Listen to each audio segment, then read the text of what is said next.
The following is a Hoop Ball presentation.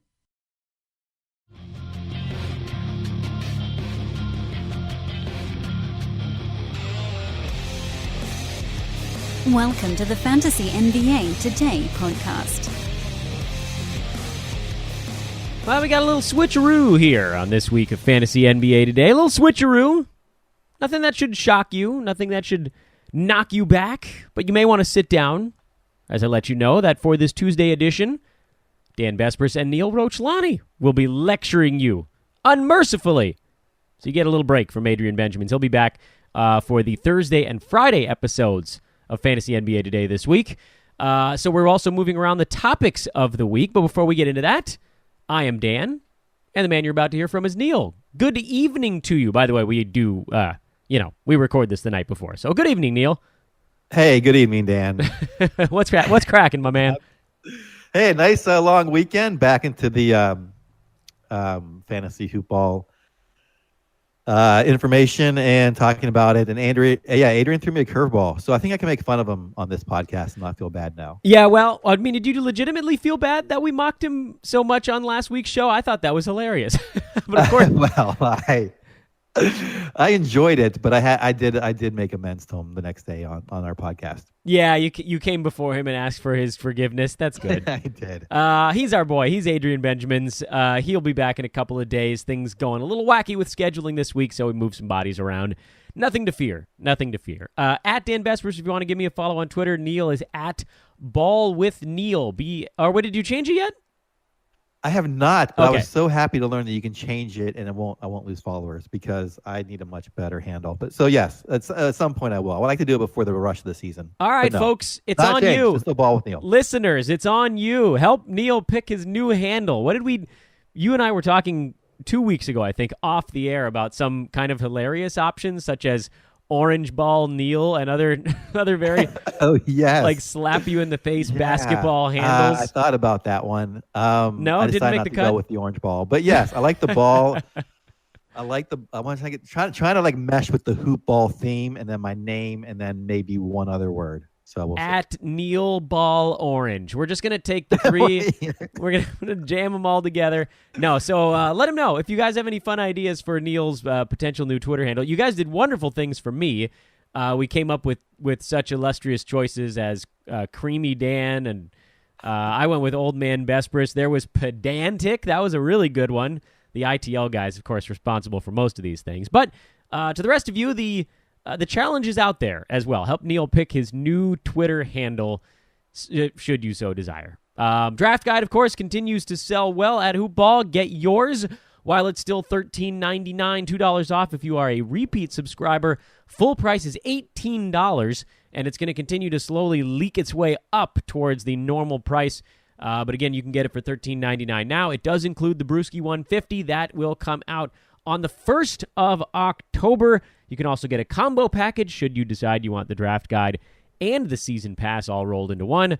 They all come with all sorts of good stuff. But you guys know, for me, talking about ADP repeatedly here over the last week of podcasts, and we'll be doing more of that today. The ADP stuff is the stuff that I just lap up. We're going to get to that in a minute, but Neil, you are sort of my fellow degenerate here. Me and you, we're the folks that someone should probably make sure we're not doing anything that's going to, jeopardize our life savings. Adrian, a little bit more reasonable as a human being. We finished up the season win totals on yesterday's show, but it was sort of unfair for me to do that without saying, hey, Neil, do you have anything to add to the season win totals? Like, a normal, nice person that I should have been. So with that, I'm going to rewind it here. Neil, do you have anything you'd like to add? I sure do, Dan. Oh, wonderful. Sure glad we didn't talk about that before the show. Yeah, exactly. Preparation. It means everything. Okay, so I was listening to my second. Okay, in addition to listening to your great predictions from this or yesterday's podcast and your explanations on it, I was also listening to my second favorite podcast this weekend, Hoop Ball Lakers. Oh, and, my guys, yeah, your guys, and you guys did your over-unders as well on that one, and You went again. You talked about Cleveland, and I guess you're making it a play with LeBron James leaving and the star effect, right? That's your main principle for almost exclusively over on the 30, right? I appreciate the idea that, barring a large trade, they're not going to go into tank mode. These old guys, they're not great basketball players. But the one thing that you worry about when you take an over for a team that doesn't have a particularly high number is the possibility that they just sort of stop trying to win. And I don't see that with this team. I think they're going to fight before ultimately not making the playoffs, but they're going to get to, 29, 30, 31 type of wins before they're like, crud, we're not going to make it. And so then, if they leak out another win or two the last couple of weeks, that's just gravy. But they're at, I think, 30 and a half? I don't have it in front of me right now. That, to me, that's a very achievable number for a team actually trying to make the playoffs, even if they're sort of ultimately not going to. All right, I'm going to see if I can try to get. I don't think I can get you to change your argument. But I do want to bring up one thing and see if this makes any sense to you. Not on that one. By the way, my Lakers guys almost got me to change my tone on. Oh boy, I forget which team it was, but there was one where I think you probably heard me hemming and hawing a little bit. But go, let's start with Cleveland. I'm going to see if I can figure out which team that other one was. Okay, so do you look at Pythagorean wins, or what do you think of that total? I don't. Okay. Do you think it has merit? All right. Well, let's go through it. What are your thoughts on it? Explain it to the listeners. Oh God. Or I have to actually explain it. Okay. A light version of it, because we're sort of an instructional podcast. Okay. I guess it's essentially taking the point scored, the differential, and also, I'm going to mess this up. All it's going to do, it's basically taking the analytics and trying to understand how many games they should have won versus how many games they actually won. Okay. Yeah, so there's some merit there. It's yes. a statistical analysis that some, I guess, advanced metrics guys like, and looking at win-loss totals to see what they should have won based on the performance last year versus what they actually won. Yes. That makes, and it's usually changed by 1 or 2 games for most teams. Except unless you're the Dallas Mavericks, in which case it was like a Dallas 6-game Dallas went up 9. Their actual Pythagorean was 33. Yeah. Which is very much in line with this year's. Cleveland's was actually 43 last year. So if also on your theory that LeBron is worth 15 games and the Pythagorean is a more accurate representation of their wins from last year, it should be at 28 for this year. Yeah. But you're still not buying it, I guess. I'm not buying it. I think you see more out of Kevin Love, so I don't know if that sort of takes into account the fact that he is a more well-rounded and intriguing basketball player when LeBron is out of town. So there's this sort of weird thing, and it's probably the same principle that I'm kind of half applying when I'm fading the Lakers and taking their under with a superstar, which is, okay, he should be worth 15 wins, which should put them at 50 this year. But I don't think they get to 50 because I think there's going to be big-time adjustment period stuff. You're going to see the other guys around LeBron, even if they do actually get better overall as basketball players, they're not going to be able to do as much because he's simply going to be there doing all of that stuff. And I think some of that too, Neil, by the way, does come down to, does a team care about winning? And the Cavaliers very clearly did. And a team like Dallas, Memphis, the list goes on, Chicago, these teams didn't care about winning last year. They were actively trying to lose basketball games. And so, you saw Dallas being the best example, a team that went into a lot of fourth quarters in games and then found ways to, go from up 3 to down 3 without really doing anything that, unless you were watching the game, you wouldn't notice. You looked after the fact, you'd be like, oh, cool, Dallas, they lost to, I used the Lakers game on that Lakers podcast because I thought that was maybe the most egregious example, but they took all 5 starters out in the fourth quarter of a tight ball game. They just went to G Leaguers, all 5 of them. And so they ended up losing that game by, 4 or 5 points, whatever it was, but it was competitive. And so by all accounts, it was a game that on paper, it looked like they had an opportunity to win, and they didn't take it. And so I think that is something you have to weigh in a little bit. These teams at the very bottom are generally going to skew in a particular direction. Some of the teams at the top are going to skew another way. Portland, I think, was an example of a team that won also more games than they probably should have. And that's another team that was busting their hump and they were largely healthy, and Damian Lillard is awesome in fourth quarters, and you put all those things together. And so for me, with the Cavaliers, to me, it's just an over-adjustment. I think that they're to say that they're just going to drop the 6 or 7 or whatever it was that maybe they shouldn't have won anyway, and then another 15 on top of that, I think that's swinging too far to the negative direction. I think 28 there, which is what I think you said we would have come out to, that's probably a worst-case scenario. If 50 last year was a best case, then 28 this year is a worst case, and that's why none of these bets are sure things, right? But if 28 is the worst case, 29, 30, I mean, you only need a couple of things to break your way, and then you're back in business again. So to me, I can't. This is one of the ones where I'm almost definitely not changing my tune, but there are a couple of teams out there where I'm much less confident in the numbers I was talking about, and one decent piece of information, I'd probably flip over to the other side. That's why doing all 30 teams is a silly exercise. Well, that helps. Yeah. So, I mean, I understand that. A team that makes sense. So Dallas at 33 Pythagorean wins, 9 more than their actual wins, is probably, maybe you say too high, but then when I compare it now with this coming year's over under 34.5, it is making me pause and think. At first I thought this number, I was taking the under, and now I'm not sure. Does that change you at all, how you look at Dallas? For Dallas, I'm still on the under because I don't believe they're going to get much better. And I know that you said 33 was where they were expected to be. Looking at some similar kind of analytics numbers, comparative stuff, I was putting them closer to like 30 or 31. So again, I mean, I don't know, man. Rick Carlisle's a decent coach, but do the young guys get better? Do the old guys get worse? I still lean slightly the under, but as I said on that podcast, I have almost no confidence at all in that Mavericks wager, because this is a weird bunch of players and kind of a weird season for them. So I mean, that's a team where if you gave me that's one of the ones where if you gave me one good piece of info, I might just flip the other way. But I do, like you, Neil, I still lean slightly under with the Mavericks. Yeah, well, I might change on that as I'm going through my final sort of predictions. Hey, you argue me into the over on that one. I'm totally fine with that. Yeah, no, no, I should say I'm no longer leaning to the under. I'm not sure.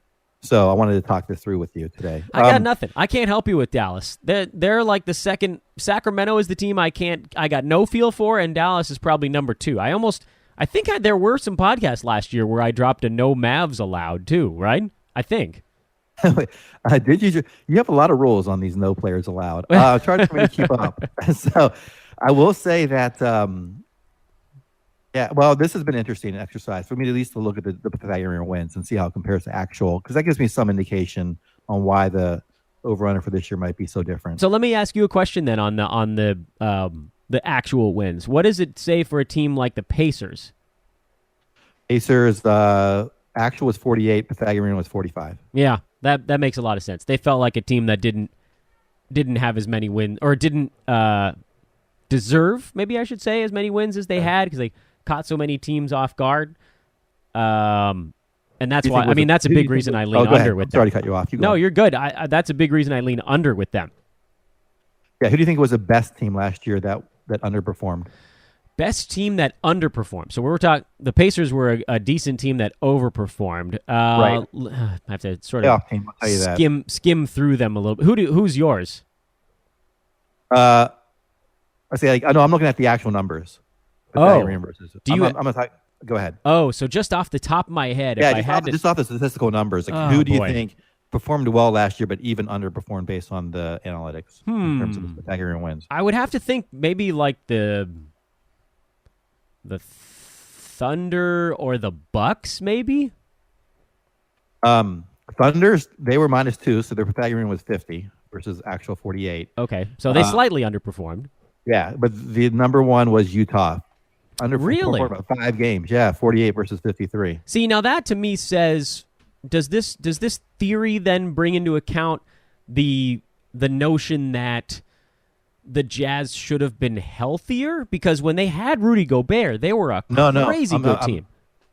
No, this is totally based on actual performance on the court. I can't imagine them doing much better in the games when Gobert was actually healthy and on the floor. They were unreal in games Gobert played. I don't have the number in front of me right now, but their winning percentage was, I think, second best in the West behind Houston during those games. So I'm not sure that I fully agree with that assessment of them, because when he was off the floor, they're just not the same team. It is, by the way, why I like the over for the Jazz this year, because, if we assume Rudy plays even 70 games, if he can get to 70, they should be up near that 53 that you mentioned from last year. So I agree with it in that stance, but with the health issues they had, I don't know. That feels like maybe the assessment there is they should have won more of the games when he wasn't on the floor, but they're not built to function that way. It overlooks a little bit of the sort of the eye test side of things. Oh, absolutely. There's no eye test done with these numbers, I'm sure. So, I just want to throw that out there because it's something that I started looking at over the weekend, and I just wanted to get your opinion on if you ever even thought of these numbers, or if you think there's validity in using these for prediction of next year, or really evaluating last year's performance. Yes. I'm not even sure. Everything is helpful. If we learned anything from the Zach Feldman podcast last week, it's that everything is helpful. You just sort of, you not necessarily that you take the things that work for your argument, but you look at it and you see, okay, how much credence do I lend to some of this stuff? And for some of these teams, I think that what you brought up is really, it's accurate. It's useful. For Cleveland, for me, it's a little bit of kind of an A and B situation. Like there's a little bit more going on there. Some of it obviously is the LeBron factor. Some of it is a health thing. Some of it is the makeup of the guys on the club. Some of it is fit. To me, there's almost always an over-adjustment there and kind of a narrative aspect as well. Here's the other thing we're going to do, by the way, on today's show. By the way, really good stuff, Neil. We got to talk more about that as kind of we get into the season as well. The other thing we're doing today is a little bit more on the ADP side, as promised. Neil and I continuing to kind of take a peek here at draft strategy. And this is early stuff, obviously. Very few drafts are actually happening right now.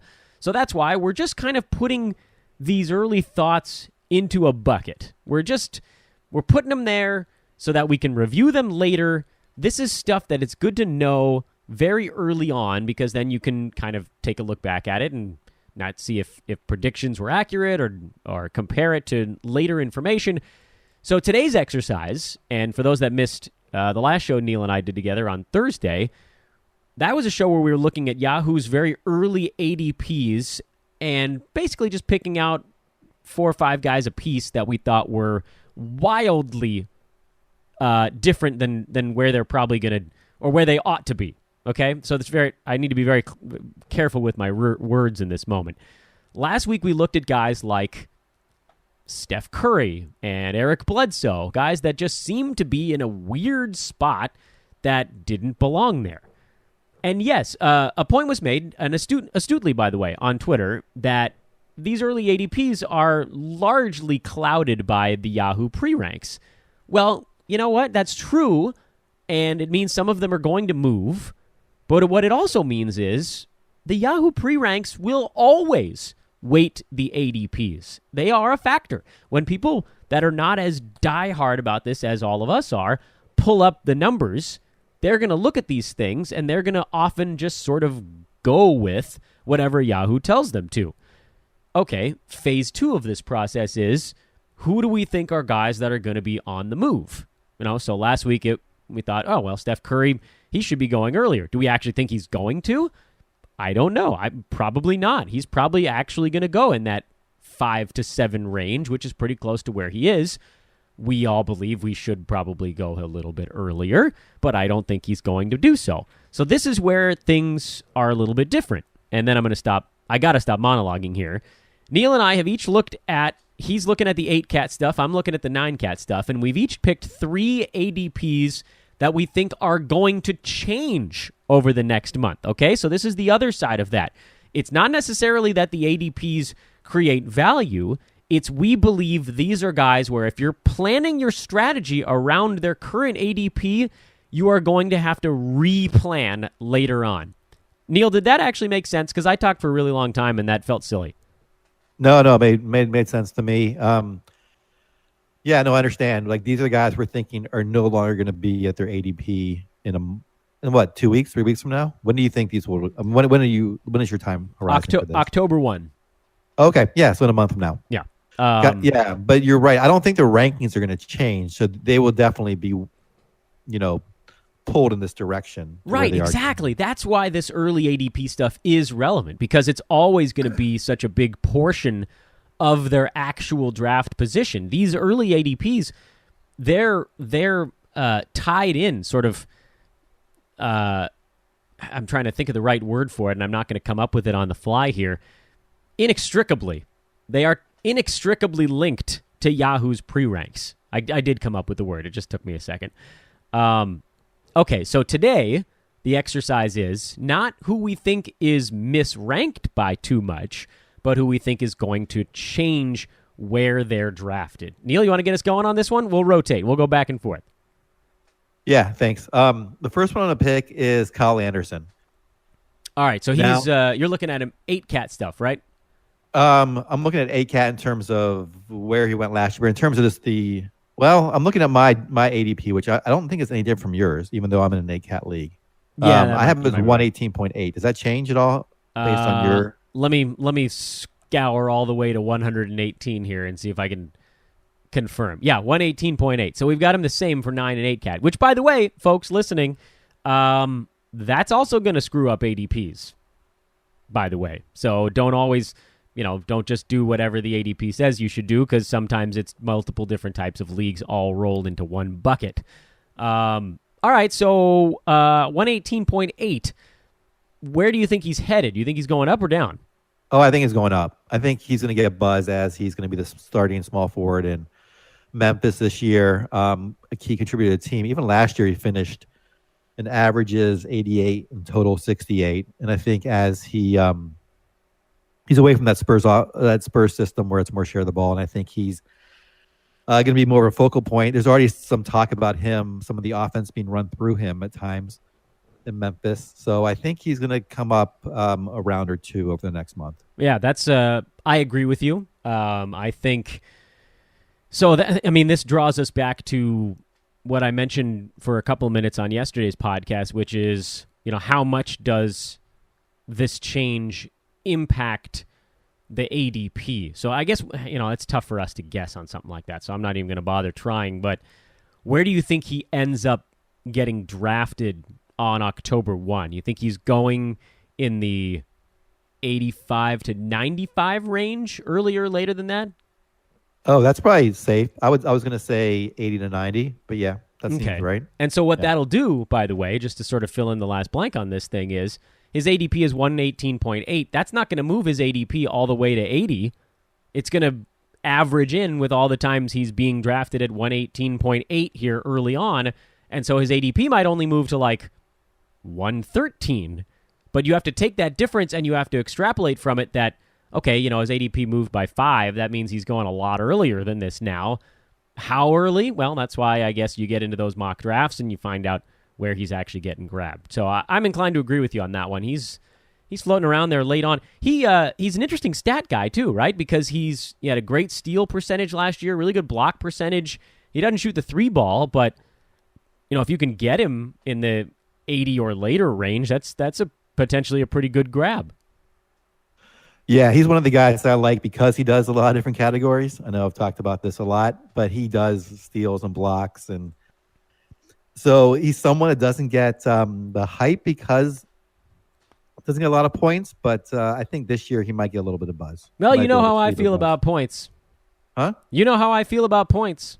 Yeah, I know how you feel, but I think the fantasy community at large doesn't feel necessarily the same way. I know. That's fine. I'm okay with that. I usually get my guys. Here's a guy I think is going to be jumping quite a bit. John Collins is already, by the way, his ADP at 61.4, and I've seen him go in some mock drafts as early as about 38. So I don't know where we see that ADP end up, but there's almost no way it stays in that beginning of the 6th round territory. That's crazy. I think you see him start getting. This is one of those guys to me that's a big time hype train dude who's set to have a pretty good year, but this has all the makings of like the Aaron Gordon situation of a guy where we don't have necessarily enough data to really say how things are going to be. And so I don't know that it's going to necessarily be the same as Aaron Gordon, who got injured and a bunch of times and so on and so forth. But 61.4. I don't think you ever see him fall that far in October. So you better start recalibrating if he's a guy you're targeting. And for me, I think he's going to end up going so early that you're going to see his ADP move from 61 to like 50. It's going to be a big jump. And I don't think I'm going to end up getting him anywhere. I think he's going to get drafted almost before my turn in every spot. And by the way, I do regret drafting Aaron Gordon in the couple of leagues where I drafted him last year because I sort of got into that hype train just earlier and earlier and early. And all of a sudden, you got a guy who's never been that high getting drafted 35 to 45 window, and you just it creates such a razor thin margin for error that to me he's a guy whose ADP is going to be on the move up, and I think it's going to go too far. Who's number 2 for you, Neil? Number 2 for me is Jason Tatum, currently being drafted at 40, or average draft position is 43. I think he's going to fall.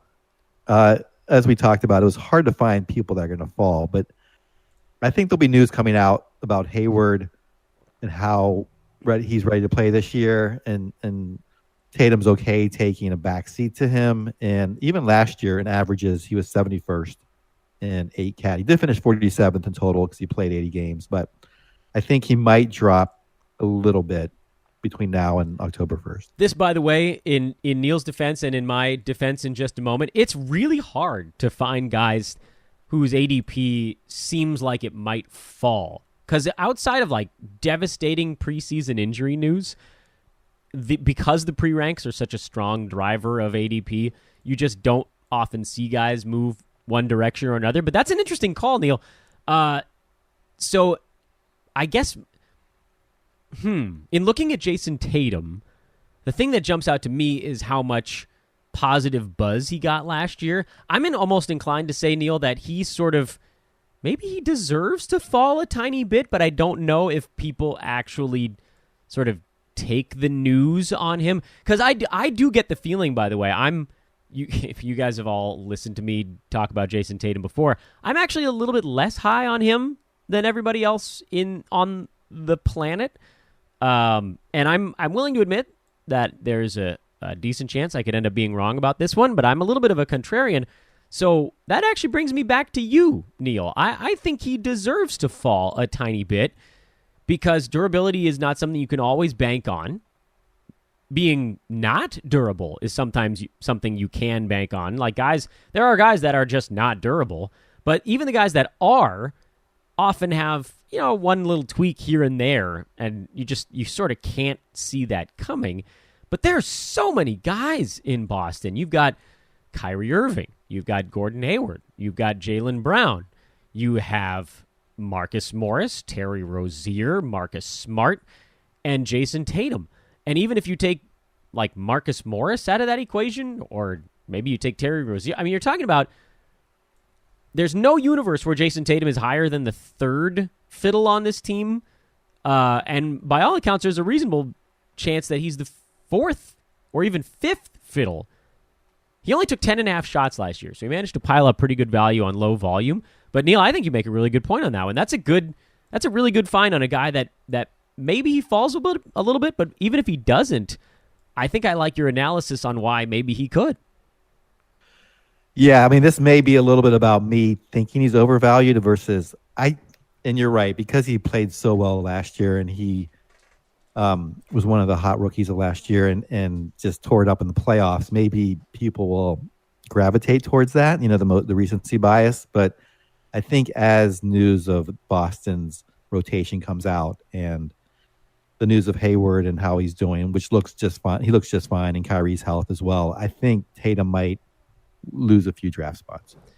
All right, here's my guy that I think might fall a little bit, and mine's kind of a cheap pick, and I don't even know necessarily that it's going to happen.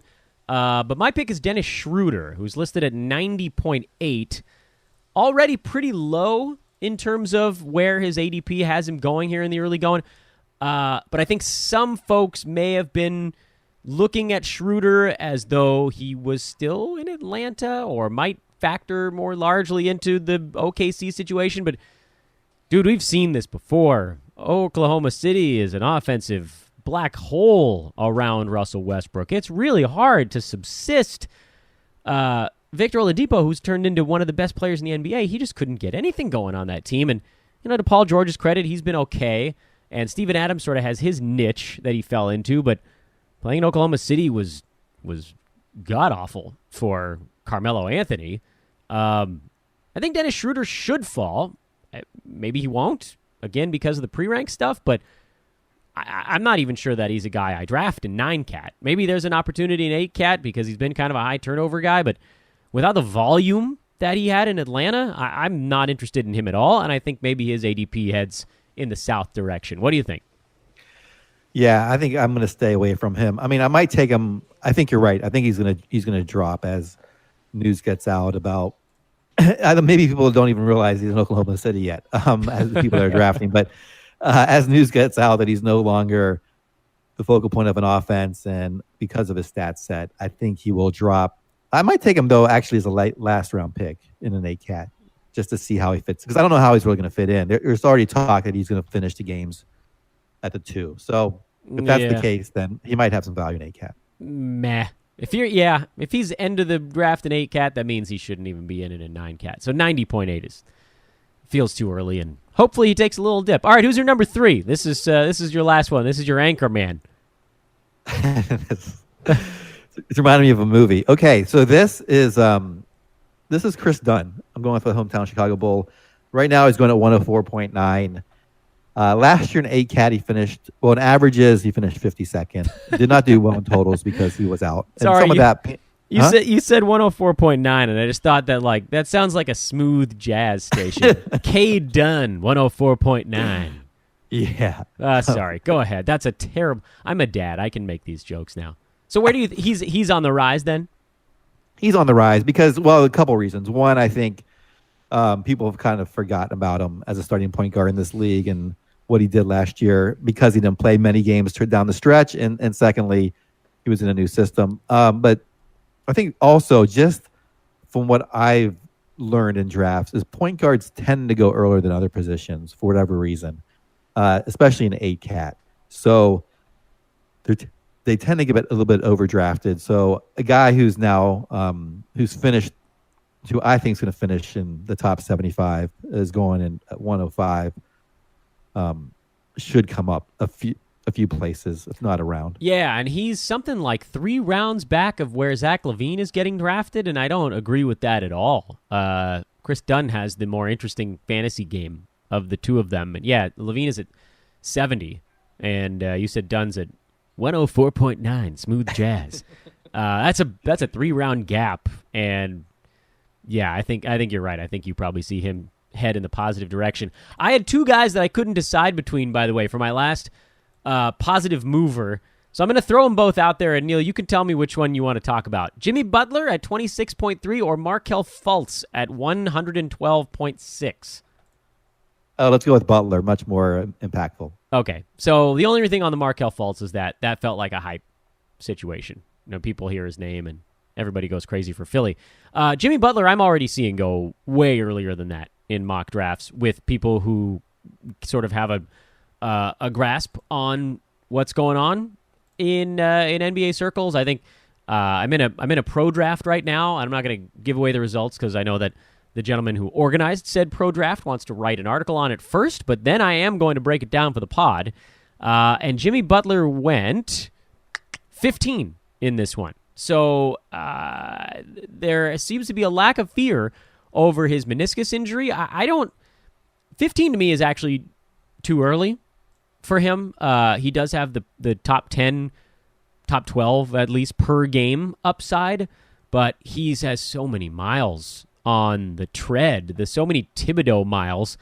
He hasn't really made it through a season since his sophomore campaign back in 2012. We were talking about a guy that misses on average over the last 5 seasons about 11 or 12 games. That's not insignificant amount of time. So, if you're a top 11 guy, top 12, but you miss 15% of the season, that knocks you back into the mid to late teens, which is why I would hope that he falls to, 20. That's where I'd be looking for a guy like Butler. But, if he's going at 15, maybe that's just a pro draft thing. Maybe as you get into drafts with more just regular folks reading the Yahoo pre-rank stuff, maybe he doesn't climb that far. But I do think his ADP improves from 26.3. I think maybe you see it move up more towards like 22, 23, which means he probably is going to go in that 16 to 20 range, a guy like Butler. What do you think? Yeah, I think by the time October rolls around, he's going to be a second-round draft pick. So I would say second-round meaning in a 12-team league. So I would think he's going to be somewhere around drafted around 18 to 20, maybe 15 to 20 range. So I think with these rankings, he'll get pulled up like maybe 2-3 spots in ADP. I do want to continue to ask those listening out there to kind of participate in this stuff with us, because Neil and I are just getting the ball rolling on this discussion. This is by no means a comprehensive list of guys that we think have ADPs that are on the move. There are a lot of other young guys. We've heard hype train stuff, guys like Jaren Jackson Jr., Lord knows, and this is not me, by the way, making fun of Adrian Benjamins. He's not the only dude that's hyping Triple J. We've heard John Collins, I brought up on this podcast. He has a lot of hype behind his name right now. There are a ton of dudes that are being talked about as mega, ultra, super breakout candidates, and those are the guys that tend to go too high. There are also guys that are coming off really awful years that tend to fall a little bit. Guys like Miles Turner, where maybe their ADP, he might even fall a little bit further, and he's already in the 50s. You know, we saw that type of stuff with a guy like Oladipo, who just his ADP seemed low, and it never really rebounded from that. So please do send us notes on this stuff. I'd love to continue this conversation on Twitter, at Dan Besbris, at Ball with Neil, or, you know, that's what it is right now. Send us your ideas for Neil's potential new Twitter handle. Send us ADPs that you think are interesting and might be on the move. This is the type of stuff to me, and Neil, I've said it before, and it's why I love the Hoopball Draft Guide so damn much and Panda's ADP stuff. To me, if you make a list of your top 100 guys and you just put them into buckets, okay, here are my guys that are top 10. Nah, you know what? Maybe more than that. You need a top 5 bucket, then you need the like 5 to 12. Then you got your 12 to 25, and then you got like 25 to 40, 40 to 60. The buckets get bigger. So if you make like 6 buckets that get you to maybe the top 90 guys, and look at the ADPs on Yahoo and ESPN, and just decide, hey, are my guys, is the ADP too high, too low, or right on the mark? Come draft day, and you're going to have to do this many times between now and then, but come draft day, you're in great shape. You almost don't even have to look at the names anymore. You just say, okay, this guy's too late. I'm going to wait on him. I'm going to get him. Because to me, Neil, the hardest thing about fantasy NBA drafts is deciding whether or not you got to reach for a guy or waiting until he comes back to you. That's such a difficult decision. And ADP and understanding where guys are going is the only way you can really determine what the right answer is. Well, ADP and current draft position, as you talked about. Right. Good point. Yeah, Yes. so you're doing the mocks as well to see where they're going at the moment versus just over the entire course of the draft process. But yes, exactly. And it's also where the emotional part of drafting comes in, right? Like, unfortunately, you don't want to lose a guy. Or you talk to Adrian Benjamins and he gets you pumped up about taking Jaren Jackson in the second round. So we'll see. No, come on. That's not nice. That's Donovan Mitchell in the second round. Oh, I'm sorry. Jaren in the third. Yeah, that's right. You gotta trade back for Adrian's boy. How much do you use ADP as much as I do, or am I like on my own weird little planet with this stuff? No, I absolutely use it as a benchmark. So I do my rankings, I do ADP, and then I do the mocks for the current draft position. Do you ever feel like we're almost cheating? And then, like, obviously we're not, because we don't know what everybody else is going to pick, but doing the mocks and understanding ADP, it's almost like you can see the future in fantasy drafts. Oh, gosh. Why would you say cheating then? It's more like preparation, isn't it? It is preparation, but feeling like you know what's going to happen before it happens, that feels like you've done something wrong. But ADP is such a simple... Okay, fine. Like, there's some complexities to it, but overall, to me, understanding ADP and how to use it on draft day is easier than trying to understand, a projection for 200 guys. One is a lot more work than the other. Yeah, that does simplify it. I make it hard. I do projections for everything. So we're gonna have to talk offline. You're gonna have to whisper in my ear how to do that. No. I mean, you get it. You're a numbers guy. If you're a numbers guy, you just sort of inherently understand all this stuff and sort of like how a current draft position factors into ADP. What does it mean, a guy on the move? Because by the way, you do need to understand both, because current draft position, I think, more accurately reflects pros on draft day. Wouldn't you say? Yes, for sure. Like the diehards. A lot of people that go in that don't do a lot of preparation will just look at ADP and go off that. Right. And the pros are in there looking at CDP. And what you got to do is look at both, because most of the time, I mean, speaking just from a personal standpoint here, my 3 money leagues, one of them is probably like 60% diehards. One of them is probably maybe a little higher than that. Maybe that first one of them's about 75, one of them's about 60, and one's like 45, 50% diehards. So I'm comparing current draft and average draft and kind of weighting one against the other depending on the makeup of my league. That's how I figure out where guys are going. And do you ever find like the idiosyncrasies though of your leagues make it hard to do it? Yeah, at first, yes. But after a couple of seasons, sort of understanding what people, unless somebody makes like a wild strategic decision, if somebody goes punting, that can throw off what I think they're going to do, but you can sort of adjust to that on the fly. I basically got everybody that I was targeting in my 2 Roto leagues last year. As it turned out, in one of those leagues, the guys I was targeting weren't as good as I thought they were going to be. Aaron Gordon. But then in the other one, I didn't target him quite as much for whatever reason. I think because I knew there were more guys that were avid hoop ball and Roto World readers, and I thought, you know what, I don't think I'm going to get this guy. I don't think I can go that early. And so I ended up with maybe more safer plays, guys that I had a higher opinion of than even the other dudes here at hoop ball. And that league ended up being really easy for me because I knew what these people were reading. I knew exactly what they were going to pick. Oh, that's fantastic. Do you ever just like yell out the pick before they do? And just tell them who they're picking? I used to when I used to draft in a room with other people in the league. Now it's me. And last year I did most of my drafts, I think, when my wife was like feeding the kid dinner. And so it would have been really weird if I was sitting there and I was like, Al Horford. That would have led to some interesting conversations, I'm sure, at the dinner table. That's all right. They ignore me most of the time, as they should. All right, let's put a pin in this one. We have so many more discussions to make about ADP and just about draft strategy in general. I mean, obviously, I'm going to steer a lot of them this direction because I think it's a really underutilized tool, but we're going to go over everything. Don't worry. We'll be talking about mock drafts. We'll be talking about other strategies. We'll be talking about injury risk. We'll be talking about everything, but it's only September 4th, guys. We still have a little bit of time here. Follow at Ball with Neil, follow at Dan Besbris, and tweet at us. Let us know some of your thoughts on this ADP stuff. Let Neil know some ideas for a potential new Twitter handle. Again, Orange Ball Neil is on the table, but anything else, feel free to throw that into the mix. And go get the draft guide. Go to hoop-ball.com, click on the premium tab. You can get it right there. Have a wonderful Tuesday, everybody. Back at you tomorrow. I'll be solo on Wednesday. I got to come up with something new to talk about. Holy smokes. I'll talk to Adrian on Thursday, and then Adrian, you and Neil, or you and Adrian, and we'll join you. I can do this, I promise.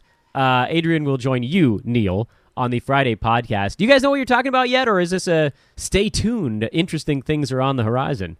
No, we absolutely know what we're doing. It's part 2 of the mock draft. Ooh. So we went through the first 8 rounds, or 7 or 8 rounds. I forget now. And whatever we haven't covered yet, we'll go through, and then also the team builds and what our thoughts are on those. Outstanding. I am excited. I love the mock recap stuff. Those are some of my favorites that anybody does, especially those of us here at the Hoob. He's Neil. I'm Dan. Have a great day. We'll talk to you tomorrow.